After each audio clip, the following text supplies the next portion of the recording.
আমার বাবা নাই। আমি বুঝি যদি পৃথিবীতে কোনো কষ্টের কিছু থাকে, বাবা ছাড়া সন্তান। বাচ্চাটারও ঠিক মতো খাইতে পারে না, নিজেও তিন বেলার জায়গায় এক বেলা খাই। এক হাতে জীবিকার হাল, অন্য হাতে সন্তানের ভবিষ্যৎ। প্রতিটি দিন যেন নতুন এক যুদ্ধ আফরোজার জন্য। সমাজের অবহেলা, আর্থিক অনটন আর অসংখ্য প্রতিকূলতার মাঝেও তিনি হার মানেননি। ভোরের আলো ফোটার আগেই রিকশা নিয়ে রাস্তায় নামেন আফরোজা। ক্যাম্পাস টাইমসে আফরোজার জীবন সংগ্রাম নিয়ে সংবাদ প্রকাশের পর বিষয়টি নজরে আসে ঢাকা জেলার জেলা প্রশাসকের। পরে তিনি আফরোজার পাশে দাঁড়িয়ে আর্থিক সহায়তা প্রদান করেন এবং ভবিষ্যতেও প্রয়োজনীয় সহযোগিতার আশ্বাস দেন। এই ঘটনায় নতুন করে আশার আলো দেখছেন আফরোজা। তবে সহায়তা পেলেও তার সংগ্রাম থেমে নেই। প্রতিদিনের আয় রোজগারের অনিশ্চয়তা এখনো তাড়া করে বেড়ায় তাকে। রিকশা চালিয়ে সংসারের খরচ চালানোর পাশাপাশি সন্তানের পড়াশোনা ও ভবিষ্যৎ নিশ্চিত করাই তার সবচেয়ে বড় চিন্তা। যাত্রী উঠতে চায় না, বাচ্চা দেখে যাত্রী উঠতে চায় না। কিন্তু মানে আমি যদি বলি যে আমার গাড়িতে একবার যদি যাত্রী উঠে, তাহলে বলবে যে না, মানে ছেলেদের থেকেও ভালো চালায়। কারণ আমি অনেক আগে থেকেই গাড়ি চালাই, আর গাড়ি চালাই সেফলি, সবসময় চারদিকে ধ্যান রেখে তারপরে গাড়ি চালাই। 600 টাকা গাড়ির জমা দিয়ে মানে কারণ ঘরে নিয়ে যাব কি, আর যাত্রী যদি না পাই তাহলে জমার টাকাটা উঠানো অনেক টাফ হয়ে যায়। বৃষ্টি যখন হয় তখন একটু মানে আমার আম্মুর ঘর আছে, আম্মুর ঘর ছোট, অনেক থাকা যায় না, তো সব সময় তো থাকতে পারি না। যখন মনে করেন বৃষ্টি বাদলের সময় হয় তখন একটু আম্মুর কাছে যায় আশ্রয় নেই। আমার আম্মারও পা ভাঙা। আমার যদি একটা নিজস্ব গাড়ি থাকতো, এই ভাড়া গাড়ি সারাদিন চালায় পাই কয় টাকা? 200-300 টাকা পাই। এই 200-300 টাকা জমার টাকা দিয়ে 200-300 টাকা পাই। যদি নিজস্ব গাড়ি থাকতো তাইলে দেখা যেতেছে 1000 টাকা ভাড়া মারলে 1000 টাকাই থাকতো। ওইখান থেকে কিন্তু নিজের খাবারটা রাখা তারপরে দিয়ে দিতে পারতাম। বাচ্চাটারও ঠিক মতো খাইতে পারে না, নিজেও 3 বেলার জায়গায় এক বেলা খাই। কোনো সময় রাত্রে খাই, কোনো সময় রাত্রে না খেয়ে থাকি। সকালবেলা তো কিছুই খাওয়া হয় না, কারণ সকালবেলা খাবারের মতো কিছু থাকে না। এটা খারাপ লাগে। এটা আমার বাবা নাই।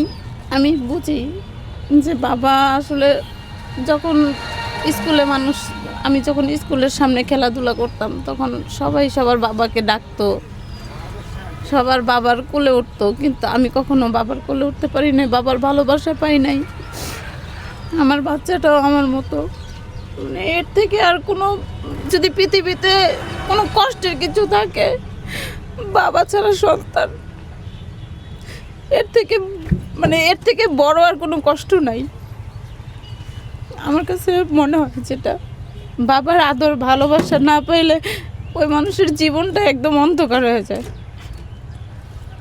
আজকে আমার বাবা যদি আমার পাশে থাকতো, আমাদের পাশে থাকতো, হয়তো বা একটা শিক্ষা নিতাম।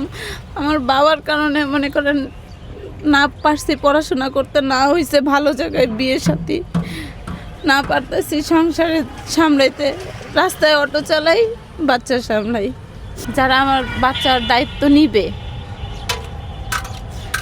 বাচ্চার দায়িত্ব যদি ওরকম মানুষ নাই, কারণ সবাই তো দায়িত্ব নিতে চাবে।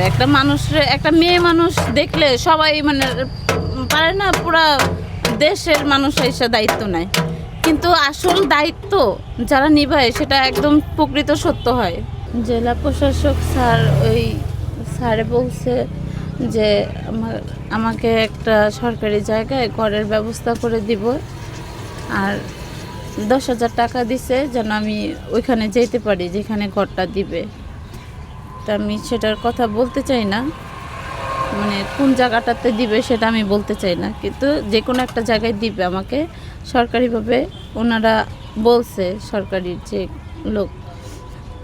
আমি আসলে অনেক ধন্যবাদ জানাই যেন আমাদের মতো অসহায় মানুষের পাশে যেন থাকে ওনারা, কারণ সবাই তো আর ইচ্ছাকৃতভাবে অসহায় হয়ে আসে না, আল্লাহ কিন্তু অসহায় বানায় পাঠায় পৃথিবীতে।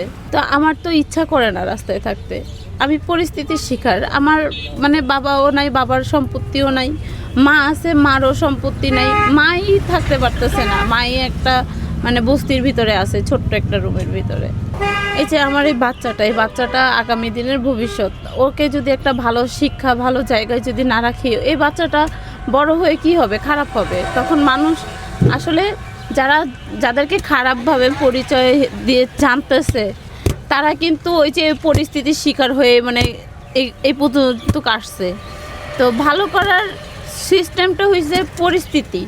যদি পরিস্থিতি ভালো হয়, সমাজ যদি ভালো হয়, যদি শিক্ষা ভালো হয়, তাহলে বাচ্চাদেরকে পরবর্তীতে ভালো কিছু করা দেওয়া যায়। নারী হয়ে রিকশা চালানোর কারণে নানা সময়ে কটু কথা, অবহেলা ও সামাজিক বৈষম্যের মুখোমুখি হতে হয় আফরোজাকে। তবে সবচেয়ে বেশি কষ্ট পান যখন তার সন্তানের বাবার পরিচয় নিয়ে প্রশ্ন তোলা হয়। এমন পরিস্থিতি তাকে মানসিকভাবে আঘাত করলেও তিনি ভেঙে পড়েন না। সমাজের সব বাধা পেরিয়ে আফরোজা বিশ্বাস করেন সৎ পরিশ্রমের কোনো বিকল্প নেই। রিকশার হ্যান্ডেল ধরেই তিনি প্রতিদিন প্রমাণ করে চলেছেন একজন মায়ের ভালোবাসা, আত্মত্যাগ ও দৃঢ় সংকল্প যে কোনো প্রতিকূলতাকে হার মানাতে পারে। তার একটাই লক্ষ্য, সন্তানকে সুশিক্ষিত ও প্রতিষ্ঠিত মানুষ হিসেবে গড়ে তোলা।